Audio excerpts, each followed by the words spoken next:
Ito na lang. Ito, papakita ko sa inyo ha. Halimbawa, di ba, ang isang revolution is 360 degrees. Ibig sabihin, yung isang ikot is isang ikot, ayan to ha. Ito, kung ito isang ikot is 360 degrees, di ba? Ayan, halimbawa, ito yung screws. Ayan yan ha. So, yung screw, iikot nyo lang ng 1/4 lang. Yun, isang ganun lang. Okay? Ngayon, pagkaikot nyo, check nyo, i-testing ninyo. Pag tumutulo pa rin ng bala, another ikot. Okay? Pag tumutulo pa rin, another ikot, ibig ko sabihin, sa isang ikot, dapat meron kayong at least 5. Okay? Meron kayong 5 na trial bago nyo ma-complete yung isang 1 revolution. Tama, no?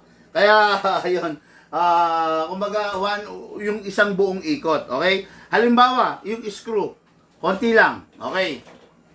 Tumutulo pa rin, konti pa rin, tumutulo pa rin, konti pa rin. Yun, hindi na tumutulo, okay na yun, okay? Huwag ninyong isasagad agad dahil the next time natutulo siya ng bala, kung sinagad nyo na, wala na. Kailangan nyo na magpalit ng half rubber. Dahan-dahan lang, dahan-dahan, hanggang sa makuha ninyo yung pinakagusto nyang setting. Yun, by then, matututo kayo sa tamang pag-tuning ng unit nyo. Okay? And I just hope nasagot ko po ng tama yung question ng ating bossing.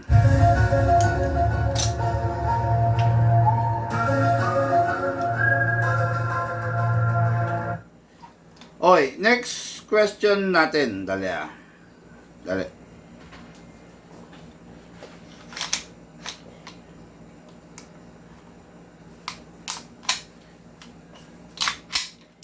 Kaya mo mag-dismantle using one hand. Tsaka magbalik. Minsan tuturuan kita. Magdi-dismantle using one hand, tapos magbabalik din using one hand. Okay, anyway, next question natin. Big Man, pwede po bang magpaturo kung paano i-dismantle ang isang Glock? Sure, pwede yan, no? Okay, kuha tayo ng Glock. Okay, this is a Glock 70, Gen 5, Gen 1, Gen 2, Gen 3, Gen 4, Gen 5. Same lang ang way ng pag-dismantle. Okay? Dismantling ng Glock. Try to notice this button. Kita sa camera. Okay. Try to notice this left side and this is on the right side. Dalawa yan, magkabila. Kailangan mong ibabayan ng simultaneously. Ibig sabihin simultaneously, magkasabay ng pantay. Okay? Ibababa mo yan. Using your ito, gagamitin ko yung left na kamay ko Using your thumb, no, and your ano to tawag, point finger. Basta yung thumb mo at saka yung hintuturo mo, ayan ibababa mo yan ng magkasabay. Okay? Sabay, hahatakin mo to pababa, hahatakin mo rin to pababa. Sabay, okay? Hatak, then push backward. Sorry. Okay. Ulit. Okay. Hatak, left, hatak right, pababa. Okay, then push backward yung slide, then push forward. Yun yung easiest way to dismantle your Glock. Pero, siguraduhin nyo na pag dinismantle nyo yung Glock, hindi mapipindot to. Kasi magre-react yung hammer. Ayan, tingnan nyo. Ayan. Mahihirapan kayo ibalik yung unit ninyo pag nakataas yung hammer. So, okay. Kaya ako, ibababa ko. Yan, minsan kasi hindi ko makagat. Kaya, mas ayan, okay. Ayan, binaba ko Ayan Okay, then, kung paano mo inalis, ayan walang istorbo. Tandaan nyo, pag ito nakataas to, ayan Yan, pag nakataas, tatama. Mahihirapan kayo. magkakaroon ng gasgas to, later on masisira, okay? Baba natin. Para sa mga newbie, mas maganda pag dinismantle nyo, wag nyo pipindutin to. Itabi nyo lang, i-safety nyo lang yan. Okay? Tandaan nyo, delikado to. Halimbawa, just in case nalaglag to, tumama to, there is a big chances or possibility na masira yung hammer ninyo. Yung hammer assembly. Okay? Sa pagbabalik, ganun din. Sakto nyo. Wag nyo pepersahin. Itulak nyo lang using your hintuturo. Ayan. Pag ayaw, ibig sabihin may kumakalang. Alisin nyo, then balikin nyo ulit. Okay? Tatandaan nyo, wag nyong pepersahin. Okay? Ayan, nakita nyo naman ha. Ayan ha. O kaya, ang pinakamaganda ganito. Itayo nyo yung unit nyo, then hayaan nyo yung weight nito ang magbalik sa kanya. Ayan ha. Sorry. Ayan, hayaan yung weight nito ang magbalik sa kanya. Di ba? As easy as that. Tatandaan ninyo, huwag ninyo pepersahin. Kasi, pwedeng masira yung unit nyo, dinismantle nyo, mapapahamak pa kayo. Okay? Yun. And I just hope nasagot ko ng tama yung question ng ating Airsoft.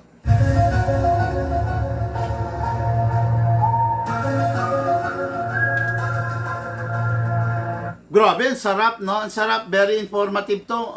Pansin nyo, mabilisan, di ba? Nakakailang question na kagad tayo, di ba? Pansin nyo, ang bilis ng response time natin, okay? Dako muna tayo sa online, baka may tanong. Ang bilis mag-load, sabi, okay? Lahat po ba ng AEG, ang lahat po ba ng AEG, mapakamot, mapahila, at desusi, may full winding? Hindi lahat ng magazine is capable of a full winding. Especially the PMAG. Ano yung PMAG? Plastic mag. May mga unit kasi na naka-plastic mag. Hindi talaga naka-metal mag, no? O for example, no? This unit, this is a BFC. One of the high-end unit. Makikita nyo. PMAG, plastic mag yan, okay? Pero, kasya rin naman yung HK. Di ba? Yung metal mag, kasya rin naman. Kasya rin yung sinasabi ni Alan Villaris, yung dikamot, yun yung umiiyak. Meron ba tayong sample?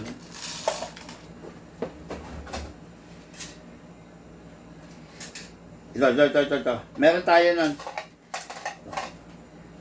Yung sinasabi niya na ano yun? Mapakamot, mapahila, ito yung hila na tinatawag. Okay. Meron lang downside to ha. Kaya hindi ko ganong pinopromote to, may downside to. Ano downside dito, Luke? Maingay. No? Maingay siya. Halimbawa, nasa isang sulok kayo, nagre-reload kayo, or kumakamot kayo, kutsa alam na kagad yung pwesto mo. Di ba? Yun ang downside dito. Pero, napakaganda nito kasi limang kamot good to go. Ibig sabihin, 5 hatak mo lang, lahat yung laman nito na 400 rounds is naka-load na. By the way, no, if the ordinary na HK na tulad nito is 300 rounds, ito is 400 rounds. Well, in fact, konti lang yung pinagkaiba nila, no? Pero 400 rounds to. This is a Lonex. Lonex na hatak type magazine, no? Kung tawagin natin, string type, hatak type, and this is a HK magazine. Pareha silang metal, pero yung ibang unit talaga is gumagamit ng plastic mag na ganito. Then, kamot type, pero wala siyang full winding. Okay? Yun. And I just hope nasagot ko ng tama yung question ng ka-Airsoft.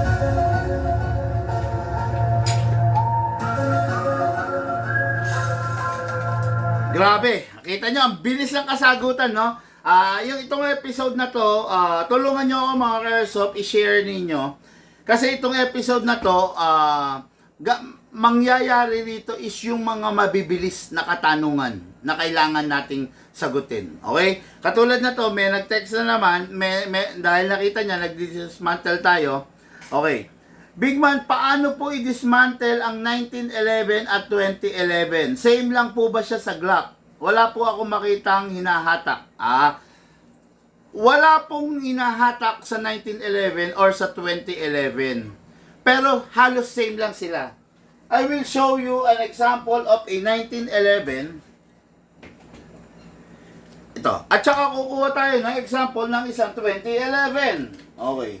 This is a 2011, kung makikita ninyo. Ayan ha. This is a 1911. Halos parehas lang sila. Meron silang slide stopper. Ito. Parehas. Di ba? Parehas sila. Pag dismantle ng isang 1911, ganun din, pull back. Okay, then may button dito sa likod, tutulak nyo lang.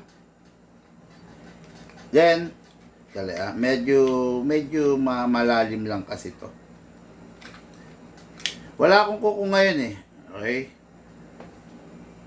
Yan, tutulak nyo lang. Tapos, ayun. Ito, hatakin nyo na yan. Ayan, no? Okay, then, that's it. Okay? Sa 1911 yan. Sa 2011, ganun din. Sa pagbalik naman, ganun din. Tusok nyo lang, then, pull back. Okay. Ngayon, dako tayo sa 2011. Sa 2011, by the way, tuwing magdi-dismantle kayo, make sure na walang magazine. Okay? Ito. Merong button dito, itutulak nyo, pull back. Okay, then tulak nyo. Yun, lumaylay na, ayan na, ito na. Okay? Ay! Look, pasuyo. Then, push forward. Oh, ayan. Dismantle na. Okay, then pagbalik, ganun pa rin. Kung paano nyo dinismantle, ganun din nyo ibabalik. Kunin nyo yung slide stopper, ipatong nyo, pull back, then push konti ito. That's it. Mali yata ako. Ayaw. Okay? Ayan, yan. Okay? That's it. Okay. Napakaganda kung gagawin ninyo ng tama. And I just hope nasagot ko ng question, yung question ng ating Airsoft. Lagay mo na pasta mo. Ha? Ano wala? Wala pa. Meron! Wala. Tumingin ka sa ibabaw ng ref. Hindi to. Wala na? Oo. Okay, and I just hope nasagot ko ng tama yung question ng ating Airsoft. Di ba? Yan.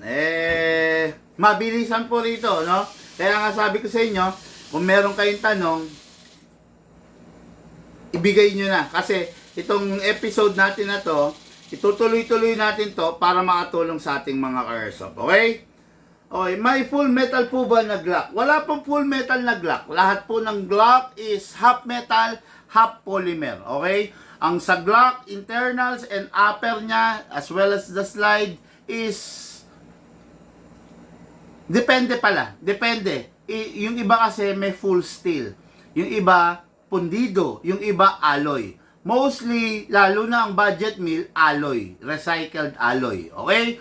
Pero mostly ang mga high-end, especially the internals, using CNC steel and stainless steel.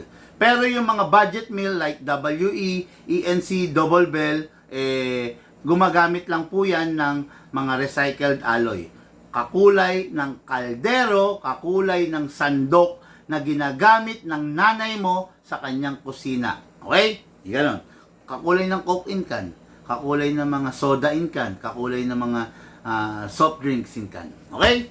Okay, next question. Wala ba magtatanong? Baka may magtatanong sa online. Tanong nyo po para para maano tayo, no? Maging sensible yung ating mga discussion. Okay? Okay. Meron? Bumili ka. Alpha. Sige, hayaan mo lang ako. Okay lang ako. Okay. Okay, Big Man, ano po ang nasisira sa isang unit pag hindi naka-fix outer barrel? Okay. Ang nasisira sa isang unit pag hindi naka-fix outer barrel, number one is the mismong barrel. This is a barrel. Makikita nyo, dapat ang barrel one piece lang. Isang piraso lang. Okay? Pero kung makikita nyo to naging two piece. Ibig sabihin, yung pagkaka-press fit dito sa part na to is lumuwang na. Bakit lumuwang? Kasi hindi siya naka-fix outer barrel, ang lakas ng kalog niya, so yung vibrate ang nagpapaluwang or sumisira sa barrel. Ayan, ha? Mapapansin nyo yan. Oh, ayan.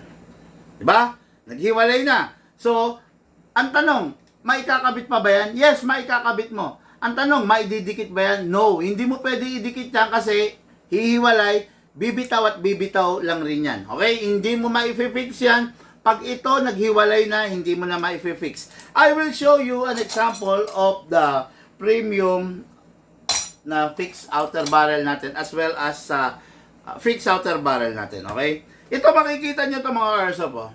Yan. This is a stainless steel. Ayan, makikita nyo naman di ba? Yan ang pagkakaiba. This is an alloy. Okay? Recycled alloy. While this is a stainless steel. One piece lang yan. Ibig ko sabihin, hindi naghihiwalay yan. Kahit anong gawin mo dyan, hindi siya maghihiwalay kasi one piece lang yan. Hindi katulad dito, two piece talaga to. Two piece na naka-press fit to. Ngayon, dahil sa paggamit ng hindi tamang gas, paggamit ng 14 kg, kaya naghihiwalay yan, nasisira. Okay? Pero ito, press fit to. Then, I'll show you an example of a premium fixed outer barrel. No? Ito, kuha tayo yung sa Godfather natin. Ayan. Makikita nyo, ito yung premium natin. Ayan, makikita nyo. Diba? Ang ganda, diba? Oh, twisted, may design pa. Mapapansin niyo walang dugtungan dito yan. Walang dugtungan dito yan. Kaya, ganito yung ginagamit natin na fixed outer barrel. Kahit anong gawin mo, kahit pukpukin mo yan, hindi maghihiwalay yan. Okay? Ang number one na nasisira pag hindi naka-fixed outer barrel is yung mismong barrel. Then, magre-result na lang rin sa pagkasira ng half-up chamber dahil yung half-up chamber ang mismong humahawak sa mismong barrel. Like this. Pakita ko sa inyo This is an example of a half-up chamber. Okay? Siya yung humahawak sa mismong barrel. Ayan. Ganito yan. Ayan. Yan. Okay. Ayan Yan. Makikita nyo yan. Ayan. Ganyan. Ito yung barrel, mismong outside barrel. Ito yung inner barrel. Ito yung half-up chamber, yung hawak-hawak ko. Ganyan ang itsura niyan. Pumapasok yan dyan. Okay? Ayan. Ayan. Ngayon, pag nasira ang fixed outer barrel mo, ay ang mismong barrel mo, pwedeng masira ang half-up chamber mo. Kasi yung half-up chamber mo, yan yung humahawak sa mismong barrel. Pag kumakalog yan, ganito, pag kumakalog yan, nagkakaroon ng wear and tear, ng matinding wear and tear dito sa mismong half-up chamber mo. Pag half-up chamber mo nasira, goodbye unit. Okay? Pag fixed barrel mo nasira, pag outside barrel mo nasira, goodbye airsoft. Okay? Ayun. Isang mabilisang sagot lang para sa isang mabilisang tanong para sa ating ka-airsoft. Okay? Ngayon, next question natin. Baka meron sa online. WE Glock 17, quality unit po ba? WE Glock 17, kanina ipinakita ko na no? Ipinakita ko na yung difference ng Glock 17. Quality unit, pwede naman, kaya lang, don't expect. Okay? Tatandaan nyo Glock 17, Gen 5, tama ba ako? Okay, okay, hindi siya Gen 5. Pero Glock 17 siya. Okay? Glock 17 versus sa high-end model. Okay? Glock 17 na WE, hindi ko masasabing hindi ko siya masasabing matindi. Pero kung sa okay na. Kung ikaw yung tipo ng tao na gusto mo lang magbaril-baril, okay na to. No? Pero kung ikaw yung tipo ng tao na gusto mo, ang ginagamit mo, malakas, wag kang magaganito. No? Kung ikaw yung tipo ng tao na ang ginagamit mo is WE, okay naman. Pero don't expect na sikat ka pag gamit mo yung WE. Okay? No? Yung lakas ng high-end, hindi kaya nito di ba? Ito, ang WE, okay lang to pa 12 kg. Paano kung gusto mong mas malakas? Hindi mo pwedeng gamitan ng 14 kg to, warak to. Mawawarak to, mabibiyak to. Hindi mo rin pwedeng gamitan ng CO2 to. Okay? Pero yung high-end, Pwede mong gamitan ng 12 kg, pwede mong gamitan ng 14 kg, pwede mong gamitan ng CO2.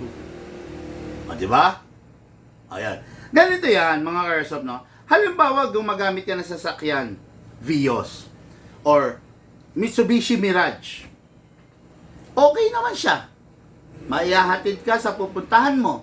Maihahatid ka ng Vios or Corolla dun sa pupuntahan mo. Pero wag mo siya ipapangarera. Kasi kung ipapangarera mo siya, hindi ka obra sa Civic or sa Type R. Di ba? Ganun yun. Halimbawa, gumagamit ka ng sasakyan. Okay. Gumagamit ka sa NLEX, sa expressway. Okay. Chill mode ka lang. Laging chill mode ka lang. Hindi ka pwedeng humataw kasi hindi naman siya designed for that. Okay? Learn how to manage your expectations regarding your unit. Okay? Kung ikaw, ang unit mo, WE, okay naman siya. Huwag mo lang expect ng matindi. Okay? Huwag mo lang i-expect ng matindi. Kung matatandaan ninyo, scroll nyo yung Glock 17 natin na idinemo na high-end edition, nagkaroon ng FPS na 410 or 420. Okay, ha? Glock 17 na Umarex Edition, SRC Umarex Edition, na upgraded po ng inyong lingkod, ay nagkaroon ng FPS na 400 to 420. Ngayon, pakita ko sa inyo, Glock 17, tignan nyo kung ilang FPS, okay? Gamit tayo ng, sandali, kuha tayo ng 12 kg, mga Airsoft, ha? Wala na akong 12 kg.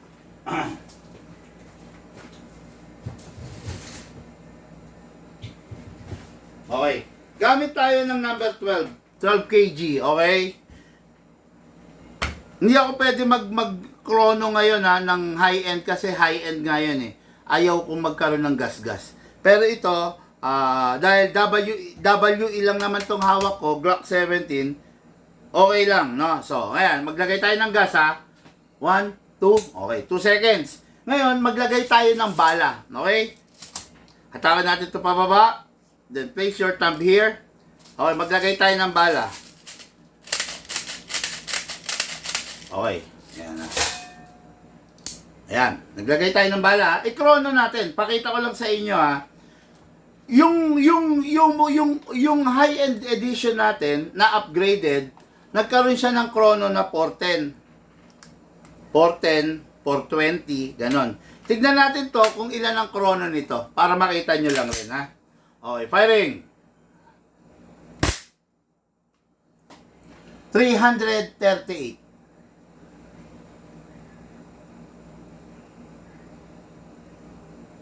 Kita nyo naman yan. 338. Uy. 324. Okay?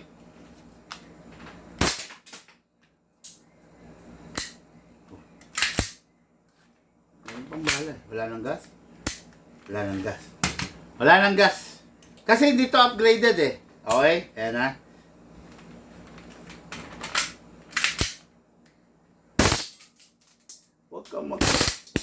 Kita nyo, WE, ha, nakita nyo, nagra-rapid fire. Glock 17 yan, ha.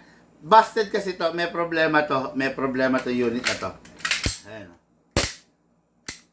Wala na. Wala na, no? So, may problema to. Kuha tayo ng iba, ha. Kuha tayo ng ibang Glock 17. Okay, this is a WE pa rin, Glock 17 Gen 5. Pakita ko sa inyo. Okay, maglagay tayo ng bala.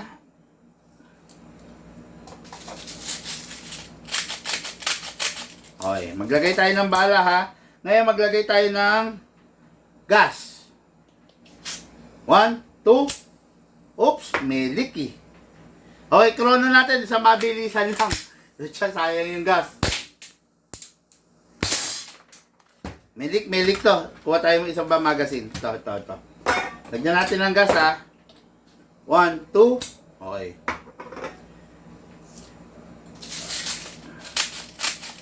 Okay, yan ha. Oh, Glock 17 Gen 5. Pasok. Oy. Pasok. Kasa. Firing.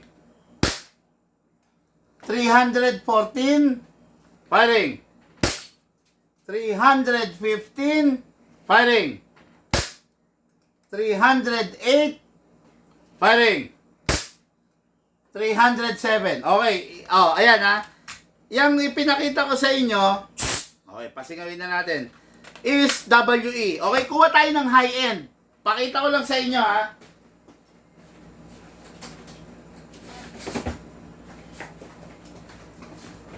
SRC Umarex. Ito yung proud na proud tayo kasi napakaganda ng pagkaka-upgrade natin dito. Okay?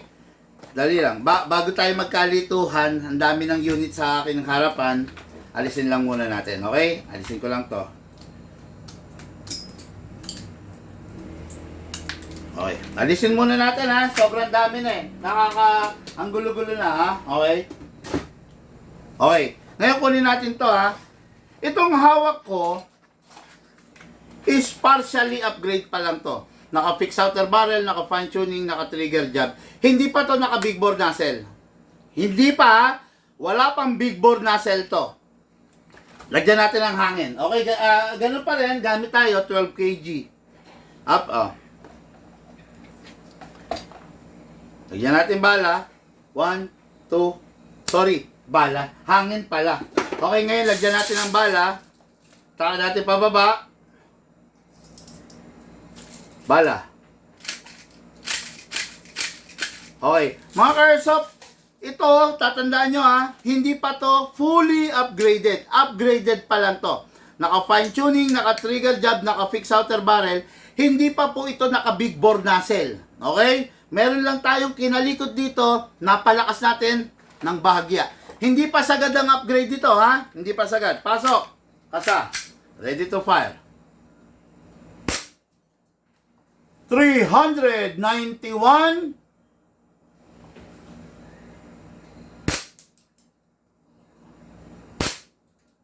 Uy. 385. 379. Okay. Tandaan nyo, hindi pa to naka-fix outer barrel pa lang to, naka-fine tuning, naka-trigger job. Hindi pa po ito naka-enhance big bore nozzle. Pag ito, in-enhance big bore nozzle natin, 410 to 420, 430 ang FPS nito. Ang tanong, yung bang FPS na yan, kaya ng WE? Tatapatin ko po kayo, hindi po kakayanin ng WE na mag-FPS ng 360 and above. Mawawarak po ito. Okay? Mawawarak po pag in-upgrade natin ng 360 and above. Masisira. Pero ito, kakayanin niya kahit hanggang 420. Kahit i-14 kg mo, kahit i-CO2 mo. Firing! Ubusin lang natin. Tunog pa lang ng putok niya, ibang-iba na. Ibang-iba doon sa WE. Okay? Ang WE, Taiwan, pero ito, high-end Taiwan. Fully licensed. Ang WE, walang license. Okay? So, yan. Ewan ko lang, bakit nagtanong pa tong customer natin na to? Samantalang nakausap ko na siya.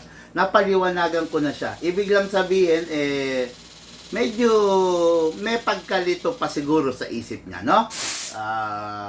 Hindi ko siya masisisi. Kung hindi siya naniniwala sa atin, okay lang. Mas gusto ko nga, bossing, no? Mas gusto ko kumuha ka muna sa iba. Tapos, balikan mo ko pag sumasakit na yung ulo mo. Okay, no? Ano yun? Mas gusto ko yun. Sa totoo lang, no? Marami akong naging galong customer. Sinasabihan ko, tinuturuan ko, pero hindi naniniwala. Ngayon, ang ginawa nila, kumuha sila sa iba. Okay? Okay lang. Kasi ano naman lahat naman tayo mga ka-airsoft, meron tayong tinatawag na lahat tayo may free will, no? meron tayong karapatang magdesisyon, meron tayong karapatan sa bawat bagay. May free will tayo. Okay? Ngayon, nasa sayo na lang kung paano mo gagamitin yung karapatan na yon, no? Kumbaga, libre ka, pwede kang kumuha kahit kanino. Kahit kanino. Ngayon, mag-uusap na lang tayo, balikan mo na lang ako, pag yung unit mo, sira na. Di ba? Hindi ka naniniwala sa fixed outer barrel? Okay lang. Balikan mo na lang ako pag yung unit mo, warak na. Diba? Hindi ka maniniwala sa fixed outer barrel ng Bigman? Mas maniniwala ka ba sa ganito?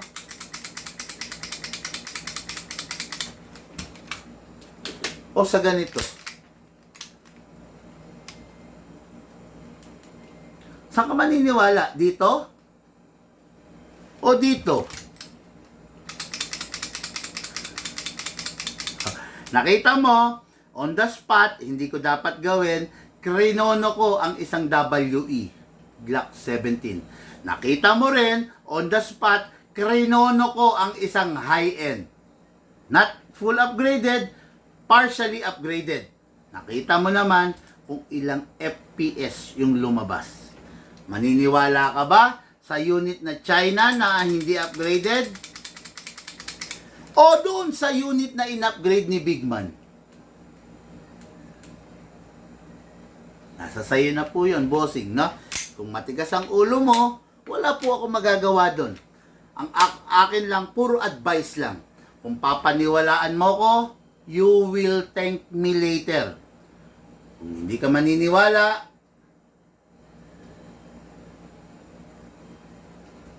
you will cry later. Okay, no? Okay. Oh, ito lang ha. Hindi kasi ako sanay magyabang, no? Hindi ako sanay magyabang, pero may ipapakita ko sa inyo mula sa ating ka-airsoft, okay? Dali. Mula sa ating ka-airsoft to ha. Message niya sa akin to ha. To, pakikita ko lang sa inyo ha. Okay. Hindi kasi ako sanay, hindi ako sanay mag-showy. Ayan ha, ayan. Yung ka-airsoft namin, kumuha sa amin ng 2 years, ng unit.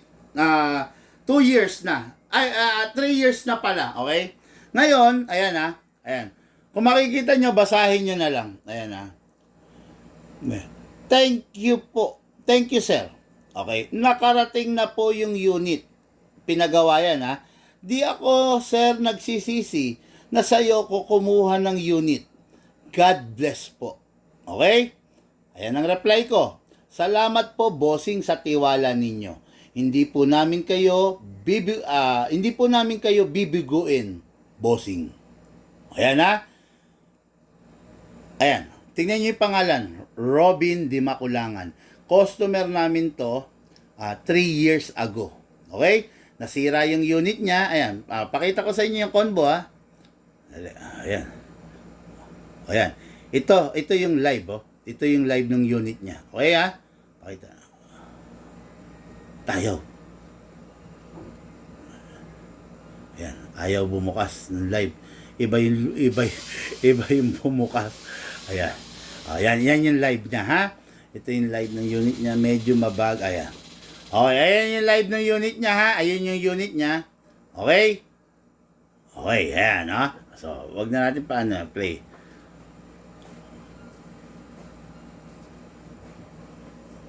Okay? Ayan, para lang makita nyo ha. Yan, ito yung unit niya. Wala yatang sinend na picture.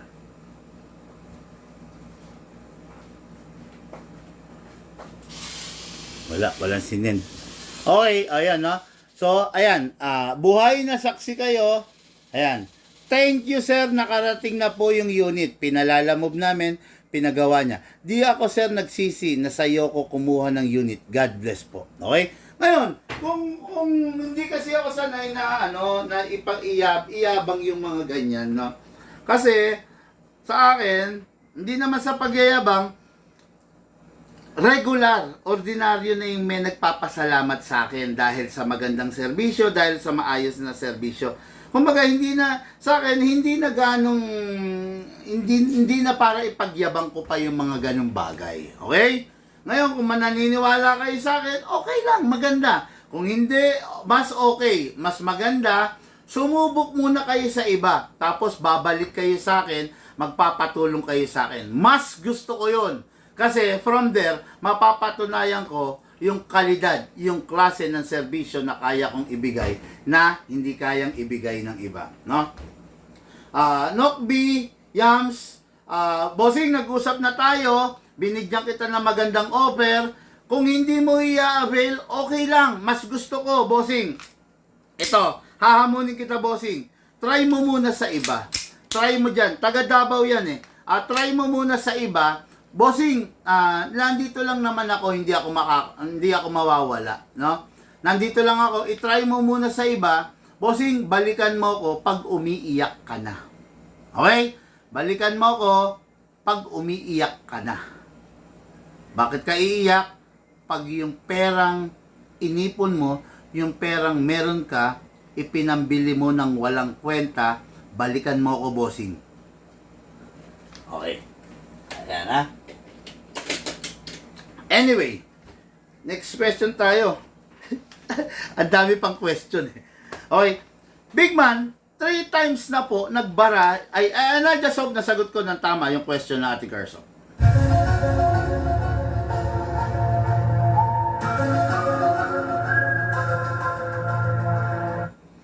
Okay, Big man, 3 times na po nagbabara yung unit ko.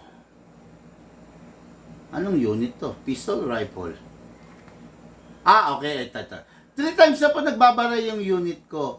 Gumagamit po sila ng panundot na almost 13 inch. Okay. I will assume rifle to kasi pansundot eh. Actually, hindi pangsundot ang tawag.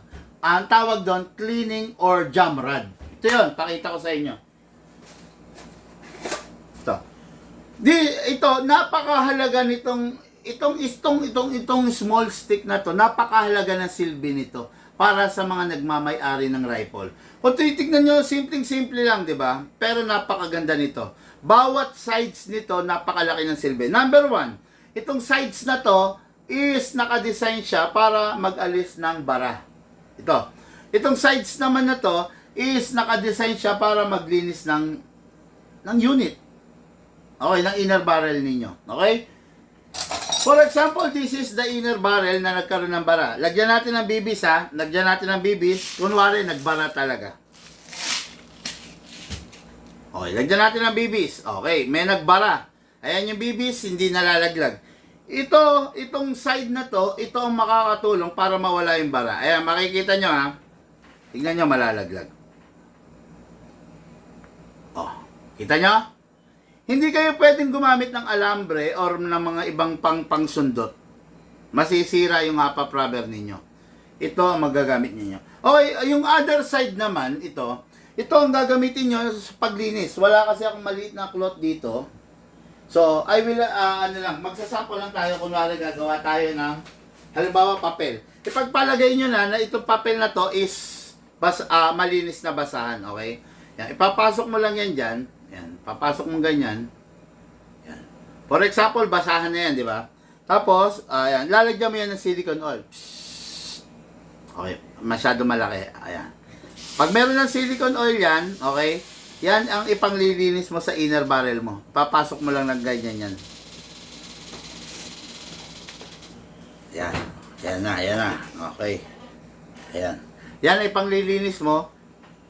Tapos, bubunutin mo. Yan. Kakapit dyan yung mga dumi. Okay? Wala akong basahan. So, nagsample lang ako ng papel. Okay? Para lang ma-visualize ninyo. Okay? Ang kailangan mo, cleaning rod. Ngayon, ang tanong, bakit dumarating ka sa puntong nagbabara yung unit mo? Huwag kang gagamit ng China BBs. Gumamit ka ng Taiwan BBs, quality BBs, precise BBs. Okay?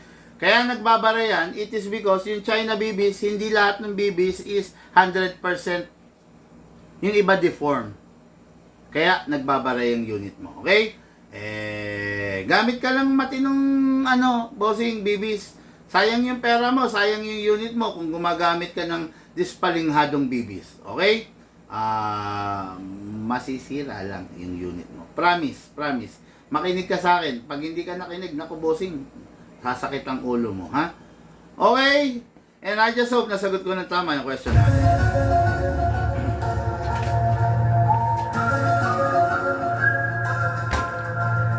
Okay, medyo dami nating nasagot na question ngayong araw na to. Maraming salamat po sa nag-join, sa nag-participate sa ating Tuturuan Ka ni Bigman episode 1. Maraming salamat po sa inyo. Magandang gabi po. Lahat po tayo nagmula sa iba't ibang larangan.